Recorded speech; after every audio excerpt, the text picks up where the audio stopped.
Okay, so hello everyone. Today I, Kshitij, is going to discuss some useful sentences that you as a school-going kid, a school-going boy or a girl, you can try using all these sentences in your school life so that this will improve your fluency. This will give you a breakthrough, the sentences that will help you to give a start to your English speaking career or the English speaking journey, if I would more clearly, if I would say. So, okay, let's get started. And the first word and the first sentence here is just a moment ahead. Here, this one. So, the first sentence is good evening to one and all present here, or a very warm good morning to jury members. Now, let's suppose that it's your in your schools a teacher किसी teacher ने आपको कहा कि आप x Y Z आपका नाम है और आपको टीचर ने कहा कि आप प्लीज खड़े होइए और किसी भी टॉपिक के बारे में बोले लेट्स सपोज आपको कहा कि आप अपने फेवरेट सेलिब्रिटी के बारे में बोले फेवरेट एक्टर के बारे में फेवरेट क्रिकेटर के बारे में बोले so how will you start you will say अब आप these are some readymade standard sentences जो मैं आपसे रिक्वेस्ट करूंगी कि आप इसे लर्न कर लें ठीक है because it's not the time अब वो वाला टाइम नहीं है कि आप पहले सारे के सारे बेसिस सीखेंगे ग्रामर के हम स्टार्ट करेंगे नाउन प्रोनाउन एडजेक्टिव कंजंक्शन से पहले वो सीखेंगे सारे एक्सेप्शन सीखेंगे उसके बाद हम स्टार्ट करेंगे इट्स बेटर आप इन स्टैंडर्ड सेंटेंस से स्टार्ट कर दे बोलना like good evening to one and all present here या तो आप ऐसे बोल सकते हैं या बोल सकते हैं very warm good morning to jury members and my dear friend jury का मतलब होता है जो जज होते हैं उन्हें ज्यूरी कहते हैं spelling is JURY jury so jury members and my dear friends got it अगर आप कभी भी किसी टॉपिक के बारे में बोलते हैं standard line would be a very warm good morning to jury members and my dear friends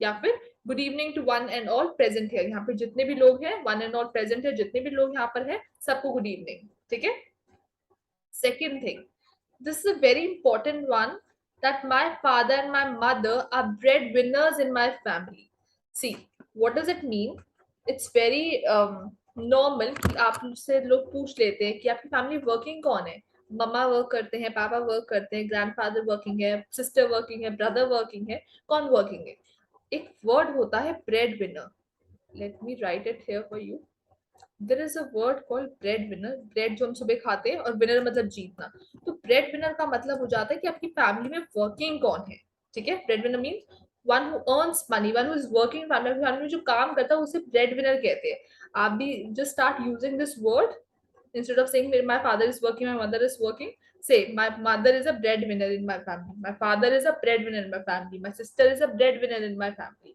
ठीक है तो this way you can answer अगर आपसे कोई पूछे तो this way you can answer easily that my father and my mother are breadwinners in my family मतलब मेरे father और mother दोनों breadwinner हैं दोनों काम करते हैं ठीक है दोनों working है ठीक है third one my father's occupation is a lawyer and my mother's occupation is a homemaker or a housekeeper see occupation का मतलब होता है वो क्या काम करते हैं ऑक्यूपेशन मीन्स उनकी उनकी जॉब की पोस्ट क्या है डेजिग्नेशन क्या है ठीक है तो अगर आपको बोलना है जैसे my father's occupation is a doctor my father's occupation is a lawyer my father's occupation is an engineer और my father's occupation is a teacher my father's occupation is an army officer occupation मतलब वो काम क्या करते हैं OCCUPATION occupation I would request you कि आप occupation ही बोले ऑक्यूपेशन या डेजिग्नेशन ही बोले ठीक है ऐसे ना बोले कि मेरे फादर जो है वो टीचर की पोस्ट पे है या मेरे फादर जो है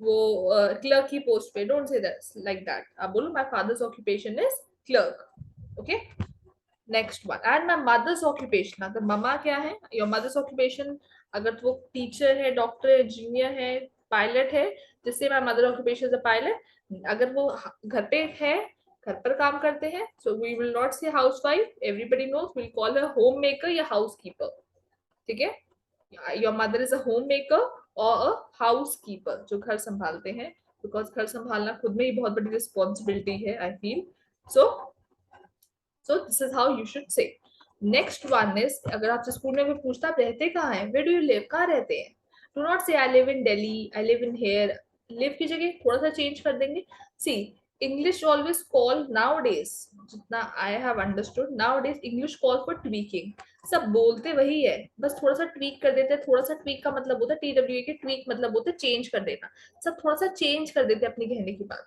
अब आप बोलो आई लिव इन दिल्ली तो लोगों को अच्छा नहीं लगेगा सुनने में, या ये बहुत कॉमन है, बहुत नॉर्मल है। अगर आप बोल दो कि आई रिसाइड इन दिल्ली, वो सोचेंगे वाओ, क्या क्या बोला है आपने, मतलब आप मतलब are you reside in Delhi, मतलब कोई बहुत बड़ी बात हो गई, ठीक है। तो let's okay, if something is in fashion, let's go with the fashion. Yes, क्योंकि at the end of the day आप इंग्लिश को ऐसे समझें कि क्या, इंग्लिश मोबाइल फोन जैसी है। फोन जो कैमरा है या जो एक फोन है वो एक सैमसंग का भी आता है, ओप्पो वीवो का भी आता है, और फोन जो है बाकी कंपनी का माइक्रोमैक्स का भी आता होगा फोन। और कौन सी कंपनी होती है फोन में, रेडमी का भी फोन आता है, एमआई का भी फोन आता है। लेकिन eight the end of the day लोगों को चाहिए तो एप्पल ही ना। क्यों? बिकॉज एप्पल प्रीमियम है। एप्पल को देख के पता चलता है कि ये बहुत महंगा है और ये सिर्फ रिच लोग अफोर्ड कर सकते हैं। Similar goes with English. I live in Delhi बोलोगे तो कोई कुछ गलत नहीं है, बट वो प्रीमियम वाली फीलिंग नहीं आती। आई रिसाइड इन दिल्ली और आई हेल फ्रॉम दिल्ली में प्रीमियम वाली फीलिंग आ जाती है। तो लेट्स गो फॉर प्रीमियम वाली feeling. Let's go with the trend, ठीक है। Okay, so moving ahead. So अगर आप बोलना चाहते हैं आप कहाँ रहते हैं, जिससे I reside in Delhi, I reside in Bengaluru and galaxy height is the landmark near my house. Okay, landmark जो वर्ड है वो बहुत इंपॉर्टेंट, आपको पता होना चाहिए। अगर आप बहुत ज्यादा Amazon फ्लिपकार्ट से ऑर्डर करते हैं तो आपको ये वर्ड जरूर पता होगा। वहां पे वो हमेशा लिखवाते हैं आपसे कि आपके घर का लैंडमार्क क्या है। लैंडमार्क का मतलब होता है famous place near your house. आपके घर के पास में सबसे फेमस प्लेस कौन सी है नियर योर हाउस? जैसे मेरे घर के पास में एक बहुत बड़ा रेस्टोरेंट है, ठीक है, so that could be the landmark. और मेरे घर के पास एक बहुत बड़ा मॉल है, दैट कुड बी लैंडमार्क। कोई भी फेमस जगह, वो मॉल हो सकता है, वो बुटीक हो सकता है, वो कोई कॉफी शॉप हो सकती है, वो कोई टेम्पल हो सकता है, वो किसी फेमस मिनिस्टर का घर हो सकता है, ठीक है। कोई भी चीज जो फेमस है that is the landmark. Okay, so अगर आपसे कोई फ्लिपकार्ट वाला, आप यू ऑर्डर एनीथिंग, वो फ्लिपकार्ट वाला आपसे पूछते हैं कि आपके घर का लैंडमार्क क्या है, तो आप बताएं कि आपके घर पास में फेमस जगह कौन सी, जो सबको पता होगी। वो मंदिर सबको पता है, वो टेम्पल सबको पता है, वो शॉप सबको पता है, वो बुटीक सबको पता है, वो डॉक्टर की शॉप सबको पता है, डॉक्टर का क्लिनिक होता है, डॉक्टर का क्लिनिक सबको पता है, वो होटल सबको पता है, ठीक है। You can tell that landmark. Landmark means any famous place near your house. So now you can write down what is the landmark of your house in the comment section if you are free to write. Okay, moving ahead. Next one is, and यहाँ पे लिखा है I reside in Bangalore and Galaxy Height is a landmark near my house. Galaxy Height जो है वो famous जगह, वो landmark है.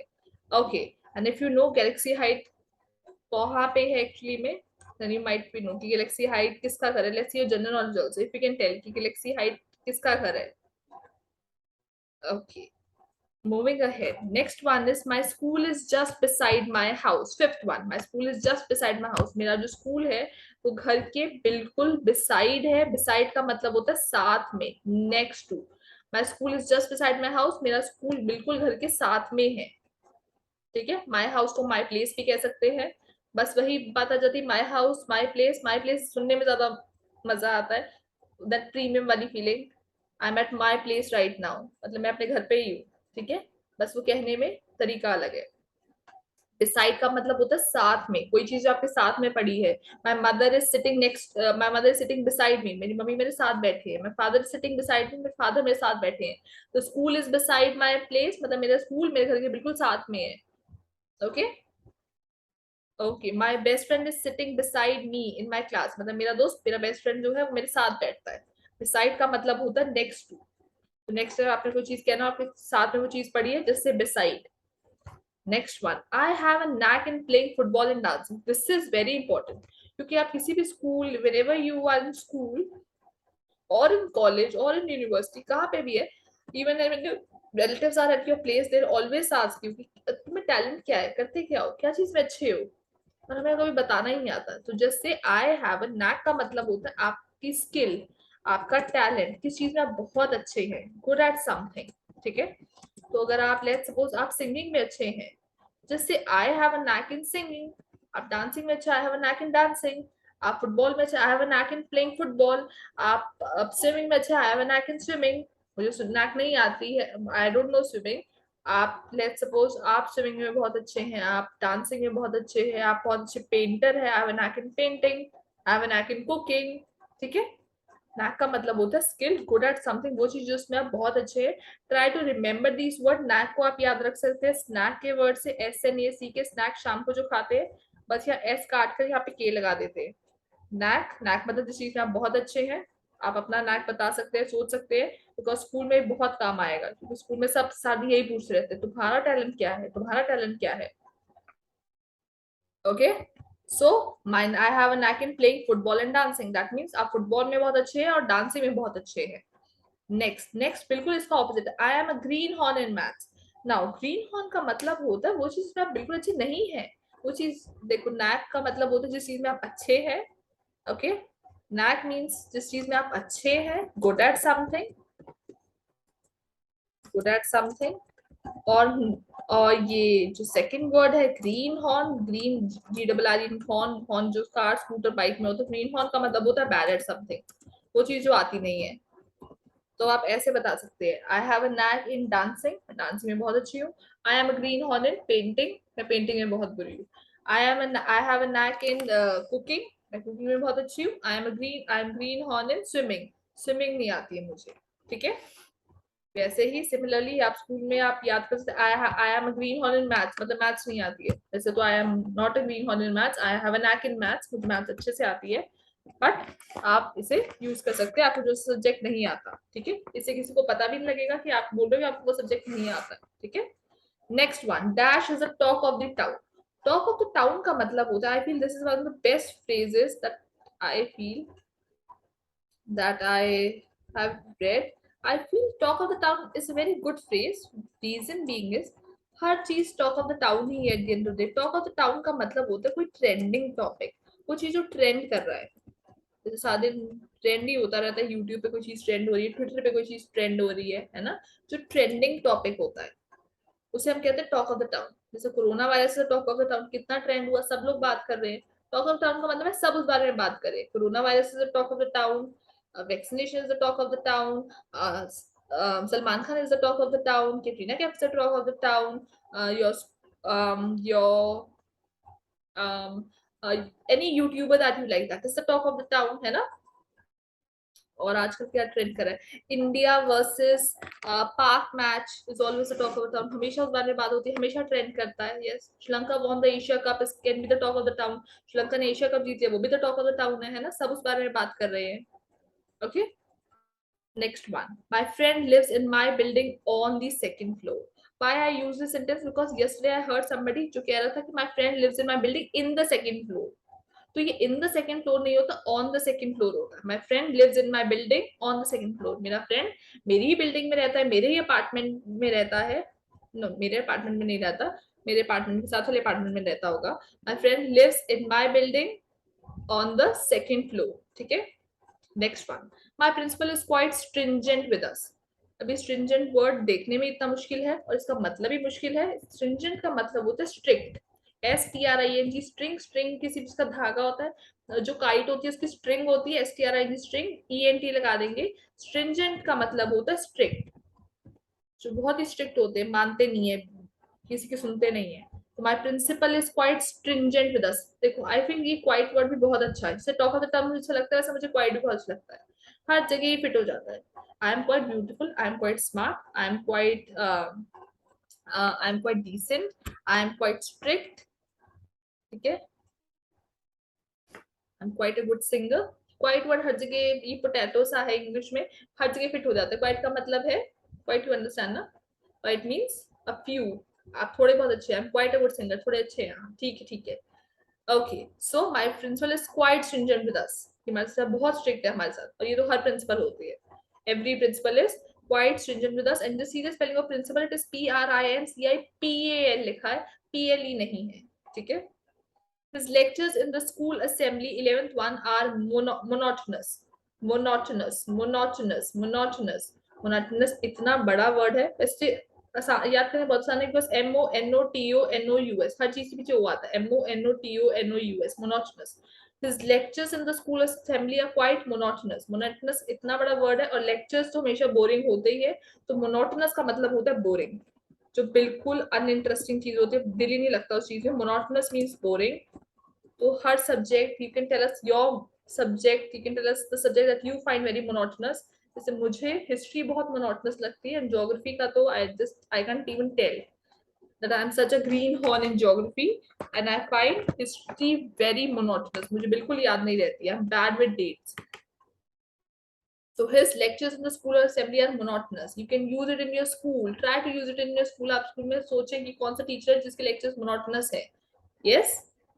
और जो अगर आपको कोई सब्जेक्ट अच्छा लगता है, जैसे हिंदी अच्छा लगता है, तो हिंदी's lecture is the lectures are not monotonous. Yes, the Hindi lectures are not monotonous. वो monotonous नहीं लगते आपको, अच्छे लगते हैं, इंटरेस्टिंग है, मजा आता है. ठीक है. आपकी प्रिंसिपल आपसे स्ट्रिंजेंट हो सकती है, हो सकता है आपकी मदर आपसे स्ट्रिंजेंट नहीं है. My mother is not stringent with me. आपके फादर स्ट्रिंजेंट है तो से my father is stringent with me. ठीक है. Next one, I felt sleepy every single time in the last lecture. ये तो बहुत बड़ा सच है. I felt sleepy every single time in the last lecture. ये तो सबको नींद आती है लास्ट लेक्चर तक आते आते, 3 बजते बजते तक सबको नींद आ जाती है. तो आई फेल्ट स्लीपी, मुझे नींद आ रही है, एवरी सिंगल टाइम, हमेशा, इन द लास्ट लेक्चर. अब every single time, every time को हम एवरी सिंगल टाइम कह सकते हैं, हर बार की बात को एवरी सिंगल टाइम आप कह सकते हैं. Next one, I am not an early bird so I find it very difficult to wake up for the school. This is also true. I am not an early bird. Early bird मतलब होता है, early से आपको पता लगी जाए, early bird का मतलब होता है जो लोग सुबह जल्दी नहीं उठते, जो अर्ली राइजर नहीं है, जो लोग सुबह जल्दी नहीं उठ सकते. तो मैं सुबह जल्दी नहीं उठ सकती. ठीक है. So I am not an early bird so I find it very difficult. मेरे लिए बहुत मुश्किल है to wake up for the school, सुबह स्कूल के लिए उठना. ठीक है. तो आप सोच सकते हैं, अगर आपको कभी किसी को बोलना है, नहीं भी बोलना है, तो आप ऐसी सिचुएशन क्रिएट करें जिसमें आपको बताना पड़े कि I am N early bird, आप सुबह जल्दी उठ जाते हैं, और आई am not an early bird, आप सुबह जल्दी नहीं उठ सकते. ठीक है. Your father is an early bird, your mother is an early bird, your grandfather is an early bird, your sister is not an early bird. ठीक है. early bird का मतलब जो लोग सुबह जल्दी उठ जाते हैं, one who wakes up early in the morning. next one, I aspire to become an educator on YouTube. aspire का मतलब क्या होता है? aspire मेरे लैपटॉप का भी नाम है. aspire का मतलब होता है आपका गोल. तो ये तो I feel this is a very very frequent question that every single student is going to answer in the school. क्योंकि सारा टाइम स्कूल में सारे टीचर्स, सारे के सारे बच्चे, कुछ भी आप किसी इवेंट में पार्टिसिपेट कर लो, सबसे पहले वो आपसे ये पूछेंगे, आप कहीं पे भी जाओगे तो पहले वो आपसे यही पूछेंगे आपका नाम क्या है और आप क्या बनना चाहते हो. What do you aspire to become. Aspire का मतलब होता है गोल, आप क्या बनना चाहते हैं. आप बोले I aspire to become a doctor, I aspire to become a teacher, I aspire to become a scientist, I aspire to become a lawyer, I aspire to become a YouTuber, aspire to become a gamer. जो बनना चाहते हैं आप Aspire word के साथ बोले. माई goal is to become, ये रहने दे, आई वॉन्ट टू बिकम को भी रहने दे, आई एस्पायर बोले. एस्पायर का मतलब होता है गोल, स्ट्रिंजेंट इतना बड़ा वर्ड है मतलब स्ट्रिक्ट, मोनोटोनस का मतलब होता है बोरिंग, अर्ली बर्ड का मतलब होता है अर्ली राइजर, जो सुबह लोग जल्दी उठ जाते हैं. Next one is Pratiksha is my rival और कंपटीटर इन स्कूल. आपकी भी कोई कंपटीटर होंगे, अगर आप फ्रंट बेंचर हैं तो जरूर होंगे, बैक बेंचर होंगे तो भी आप फील कंपटीटर तो होते ही है. आपका बेस्ट फ्रेंड आपका कंपटीटर हो सकता है, अच्छा कंपटीटर, गुड कंपटीटर. तो Pratiksha is my rival, Pratiksha is my rival, rival RIVAL, rival का मतलब होता है कंपटीटर, जो पर्सन के साथ आप compete कर रहे हैं, जिसके साथ आप, जैसे कोई गेम चल रही है तो आप उससे आगे निकलने की कोशिश कर रहे हैं, वो भी पार्टिसिपेट कर, आप भी पार्टिसिपेट कर रहे हैं, और आप दोनों चाहते हैं कि फर्स्ट पोजीशन आ जाए. सो कंपटीटर हो गया. कंपटीटर मतलब जिसके साथ, जिसके अगेंस्ट आप लड़ रहे हैं. ठीक है. तो आप भी बता सकते हैं आपका कंपटीटर कौन है स्कूल में. ठीक है. और अगर आपकी लड़ाई भी होती है स्कूल में तो आप बता सकते हैं ना कि you are my competitor, you are my rival. हाँ. Okay. With this, let's move ahead to the 16th sentence here. I hope I am clear with the 15 sentences. Yes, so sorry. Here is the 16th one. 16th one is I am trying to my best. I'm trying my best to ameliorate my grades. अब देखो बस कुछ नहीं किया, गोल को Aspire से change कर दिया, ट्वीक कर दिया, मार्क्स को ग्रेड से ट्वीक कर दिया. एमिलियोरेट एक वर्ड है, AMELIORAT, एमिलियोरेट. एमिलियोरेट, एमिलियोरेट का मतलब होता है, ओके, एमिलियोरेट का मतलब होता है AMELIORAT, रेट. एमिलियोरेट का मतलब होता है इम्प्रूव करना. अब ये वाला वर्ड भी आप याद कर लें, क्योंकि सारी चीजें इम्प्रूव ही करनी है. I want to ameliorate my grades. I want to ameliorate my communication skills. I want to ameliorate my dancing skills. I want to ameliorate my cooking skills. ठीक है, हर चीज improve ही करनी है. I want to ameliorate the decor of this room. इस room को कैसे सजाना है. I want to ameliorate my, what do you want to ameliorate? Your marks. You want to ameliorate your career. You want to improve your career. ठीक है. Okay. So you want to ameliorate your creativity, maybe. So ameliorate का मतलब होता है improve करना, थोड़ा सा बदलाव लाना, थोड़ा सा उसे better करना, बदलाव लाना और better करना. Next one. So I hope that all of you might be able to ameliorate your grades very very soon. Next one is, may I use washroom or restroom. ठीक है. अब आजकल जो है, may I go to washroom, may I go to bathroom नहीं बोलते, may I use washroom और may I use rest room. ठीक है. अब ये सभी चेंज हो गया, हमें भी चेंज कर लेना चाहिए, वॉशरूम और रेस्ट रूम, और उसे हम यूज करते हैं, गो टू नहीं है. Next one, may I have a word with you. अगर आप फ्रंट बेंचर है, बैक बेंचर है, मिडिल बेंचर है, at the end of the day हर बच्चे को कभी ना कभी तो टीचर से बात करनी ही होती है ना. और वो हम कहते हैं excuse me ma'am, excuse me ma'am, एक बात सुनना, एक्सक्यूज मी सर. आप उस टीचर को कह सकते हैं, may I have a word with you ma'am, may I have a word with you sir, may I have a word with you. तो वो अपने आप आपकी बात आराम से सुन लेंगे. ठीक है. तो try to practice it.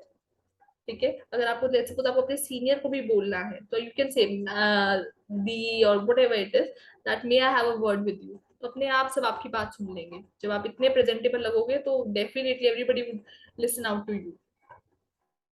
Okay. Next one, may I have a word with you मतलब क्या मैं आपसे बात कर सकती हूँ, can I talk for a minute. Okay. Next one, can I sit here with you. क्या मैं यहाँ बैठ सकती हूँ, can I sit here with you.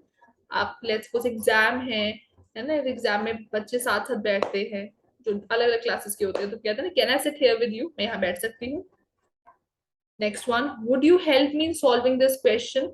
आप किससे मदद मांग रहे हैं, please do use would you help me in solving this question. क्या आप मेरी मदद कर सकते हैं क्वेश्चन सॉल्व करने में. लेट्स सपोज एग्जाम चल रहा है, हाँ, तो आप एटलीस्ट अपने सीनियर को कह सकते हैं ना, जो आपके साथ बैठा है, जो आपसे बड़ी क्लास में है, would you help me in solving this question. तो शायद वो आपकी मदद कर देगा, उन्हें आता हो तो. Next one, I prefer momos to noodles. Okay.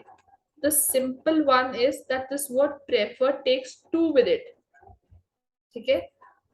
I prefer momos to noodle. Prefer के साथ, प्रेफर मतलब होता है दो चीजें, उसमें से आप प्रेफर किसको करते हैं, किसको आप चूज करेंगे. ठीक है. कौन सी चीज आपके लिए important. I prefer momos to noodles आता है, I prefer momos than noodles नहीं होता है. ये मैंने बहुत बार इंस्टाग्राम पे देखा है. I prefer coffee than tea वाला होता है, तो I prefer coffee than tea नहीं होता, I prefer coffee to tea है. I prefer momos than noodles नहीं होता, I prefer momos to noodles होता है. Okay. Next one is, my brother is elder to me. आपके सबके बड़े भाई बहन होते हैं, छोटे भाई बहन होते हैं. So my brother is elder to me means that elder एक word है, elder मतलब जो बड़ा है, छोटा है तो younger है. My brother is elder than me, my brother is younger than me नहीं होता है. This is the most wrong sentence formation. It is my brother is elder to me. Elder के साथ भी टू वर्ड आता है, younger के साथ भी टू वर्ड आता है, सिमिलरली प्रेफर के साथ भी टू वर्ड ही आता है. So it need to be my brother is elder to me, my sister is elder to me, and my cousin is younger to me. ठीक है. And make sure use the word elder and younger. जब हम age की बात करते हैं, not to use the word bigger and smaller. I have a big brother, I have a small brother, ऐसा कुछ नहीं है. Make sure try to use the word elder and younger, and we are supposed to write two with it and not that. Next one, 23rd one is, my chemistry teacher keeps on scolding backbenchers. My chemistry teacher keeps on scolding backbenchers. Scold का मतलब होता है डांटना. सारे teachers at the end of the day डांटते ही रहते हैं.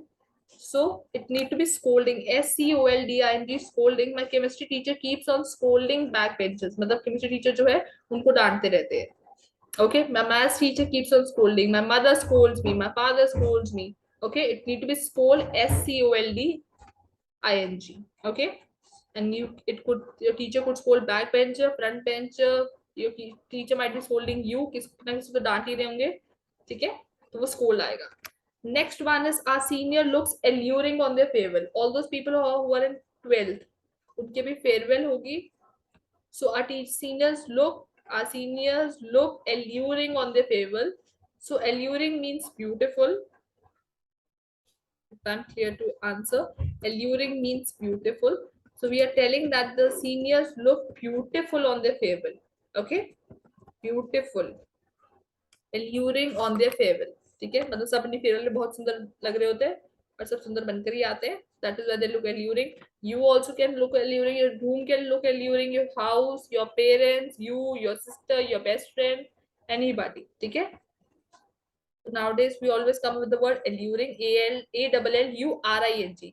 Ring से याद कर सकते हैं. रिंग हमेशा सुंदर ही लगती है. RING. Alluring means beautiful. Next one is the school is built on graveyard. This might be a true statement. हर किसी का स्कूल ग्रेवयार्ड पे ही बना है. My school is built on graveyard. ठीक है. ग्रेवयार्ड मतलब मुर्दा घर, I guess. So the school is built on graveyard. मतलब ग्रेवयार्ड के ऊपर स्कूल बना है. Radha is my companion in school. अब instead of saying we are best friends forever, this and that, informal one use करने से अच्छा है. Start calling your friend as companion. She is my companion. She is my friend. Radha is my companion. और जो भी आपके friend है, you can say that that person is my companion in school. ठीक है. और घर पे आपका कोई ब्रदर है, कोई यंगर ब्रदर है, यंगर सिस्टर है, एल्डर ब्रदर, एल्डर सिस्टर है, वो आपके कंपेनियन है. You can say my Elder brother is my companion at home. Okay. Next one is today's party is on me in canteen. Today's party is on me in canteen. Let's suppose it's your birthday और आपके birthday पे आप ही party दे रहे हैं, तो you can say today's party is on me or this party is on me. Let's make it simpler for you. Let's for now let's say this party is on me. मतलब ये party मैं दे रही हूँ, मैं इसके पैसे पे. This party is on me in canteen. कहाँ पे वो party? Canteen. This party is on me मतलब ये पार्टी मैं दे रही हूँ. अब आप किसी किसी भी कहीं भी खाना खाने जाए, किसी भी कैफेटेरिया में जाए, कहीं पे भी जाए, you can say this party is on me, this party is on my family, this party is on my best friend. मतलब जिसके ऊपर है, इज ऑन मी का मतलब है कि वो पर्सन पे करेगा. Next one, how much does this samosa cost? How much does this samosa cost? ये तो this could be a very casual question. हम साथ ही ये पूछ रहे थे वो चीज कितने की, ये चीज कितने की है. So how much does this samosa cost मतलब ये समोसे की कॉस्ट क्या है. Okay, how much does this samosa cost, कितने रुपए का है. You can, okay, let's suppose it's your birthday and you're going for a birthday party और आप क्या देते हैं, this party is on me. आज के बच्चों का ट्रेंड ये है कि वो लोग पैसे वापस नहीं लेते हैं. यस, दे बेटर से कि हाँ जो भी बिल बनता है वो बिल पे कर देते हैं और उसके बाद अगर वो जो पर्सन है वो कैश रिटर्न करने आता है, लेट्स सपोज आपने 500 पे कर दिए और उसके बाद जब आपसे कैश देने आएगा, लेट्स सपोज 400 का बिल था, वो 100 रुपीज देने आएगा, तो हम लोग आज के बच्चे नहीं लेते पैसे. We always say you can keep the change. Keep the change मतलब ये पैसे अपने पास ही रखो. You can keep the change. Sir ma'am, जो भी अगर वो वेटर है या वेट्रेस है, you can keep the change, sir or ma'am, whatever it is. ठीक है. Okay, and the 30th one is my Hindi teacher is quite partial. Okay, my Hindi teacher is quite partial. This is a very normal one क्योंकि सबके teacher कोई ना कोई partial होते हैं. Partial मतलब होता है एक चीज को फेवर करने वाला, फेवरेटिज्म करने वाला. कोई जब आप एक चीज को आप फेवर करते हैं कि ये चीज आप उसी चीज को प्रेफर करते हैं, ठीक है, तो उसे हम पार्शियल कहते हैं. पार्शियल मतलब एक चीज को फेवर करना. वो टीचर से आप एक ही बच्चे को, एक मॉनिटर को ही प्रेफर कर रही है, उसको ही सारा काम दे रही है और उसको ही नंबर दे रहे हैं, उसको ही ग्रेड्स, उसके अच्छे ग्रेड्स आ रहे हैं. That means the teacher is partial. My Hindi teacher is quite partial. और अगर वो पार्शियल नहीं है, अगर वो सबको एक तरीके से ही ट्रीट कर रहे हैं, that person is impartial. The opposite is impartial, not unpartial. Okay, IMPARTIAL, impartial. Okay, so with this I mark the end of these 30 sentences. Thank you so much. Take care. Bye bye. Thank you.